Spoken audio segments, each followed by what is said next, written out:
দিই না, ওয়াজিব হয়েছে এটাও জানি না। তো 60 থেকে 65,000 টাকা যদি কারো আসে কোরবানির দিনে, তার উপরে কোরবানি ওয়াজিব।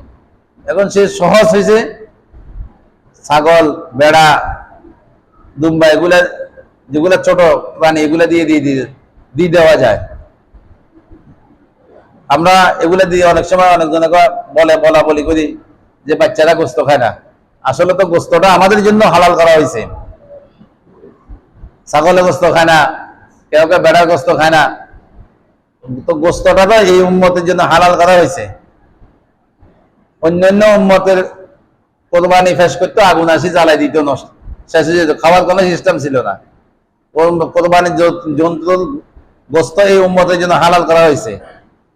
এটা আল্লাহ পাকের মেহেরবানি, দয়া। আর আমরা যত দুর্বল ইমান, যদি গোস্ত এগুলো যদি হালাল না হইতো, আমার মনে হয় আমরা কোরবানি অনেকজনের 70 মধ্যে 90